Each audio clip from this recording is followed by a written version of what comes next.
Համաձայն Գյումրի համայնքի ավականու կանոնակարգի 116-րդ կետին առաջարկում է Գյումրի համայնքի ավականու անդամներին համայնքի նորընտիր ղեկավարին հանձնել Գյումրի համայնքի խորհրդանիշեր հանդիսացող լանջաշղթան և բանալին։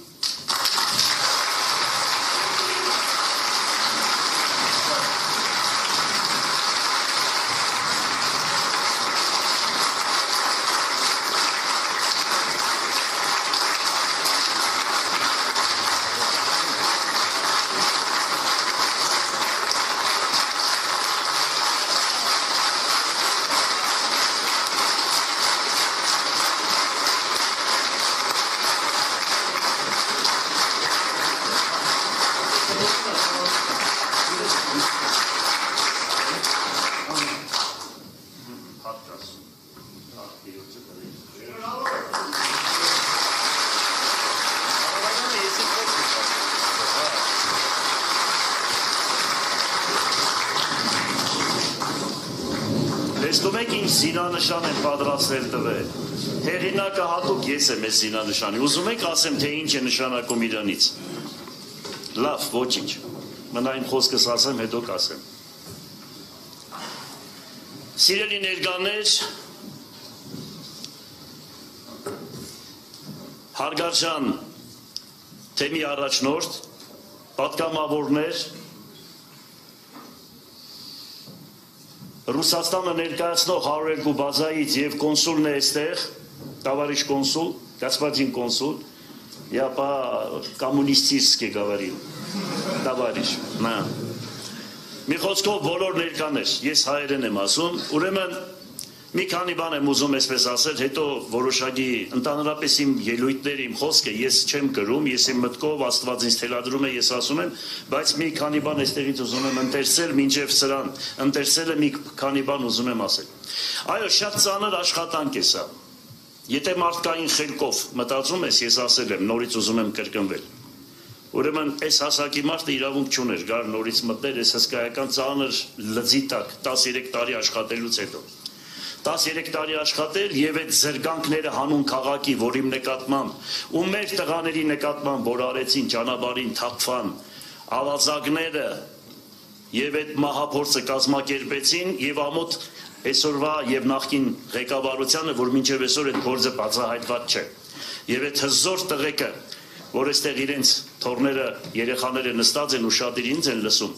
այդպես դարձան քաղաքի ու հայրենիքի ճշմարտության ուրեմն զո։ Եվ այս ամեն ինչի նկատի ունենալով, այսքան գործեր, ուրեմն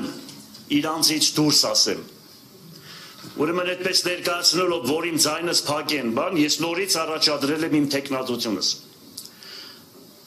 Դա նշանակում է, որ ես ինչքան եմ սիրում իմ հայրենիքը ու իմ քաղաքը։ Գիտակցաբար մտել եմ մեծ ծանր լծի տակ։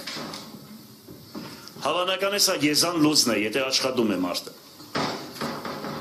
Եվ այս ծանր պայմաններում քաղաքի համար առաջի խնդիրներից մի քանիսը ուզում եմ ասել, ուրեմն դա աշխատատեղերի ստեղծումն է, որ կաղում է ամբողջ Հայաստանում և նամանավանդ Գյումրի քաղաքում։ 37 տարի մենք լսում ենք մի խոսք, որ ամենաանապահով խավը ապրում է Գյումրի քաղաքում Շիրակի դաշտավայրում։ 37 տարի։ Եվ ցավոք սրտի պետական լուրջ մոտեցում աշխատատեղերի ստեղծման, մարդկանց կյանքը բարելավելու ես չտեսա ուրեմն գործող իշխանության թեկնածուի ծրագրերի մեջ։ Ես տեսա մի բան, բագերը կբարեկարգենք, ասֆալտ կանենք։ Իսկ այն ժամանակ իրենց ղեկավարն ասում էր, թե ասֆալտը շատ ատկատ կա ասֆալտի մեջ, դրա մարեք ասֆալտ անում։ Այսօր ամենաշատ ասֆալտը իրենք են անում ու ասֆալտի վրա են ասֆալտ անում, ամենասարսափելին դա է։ Ես հատուկ ուշադրությամբ ուշով հետևում եմ։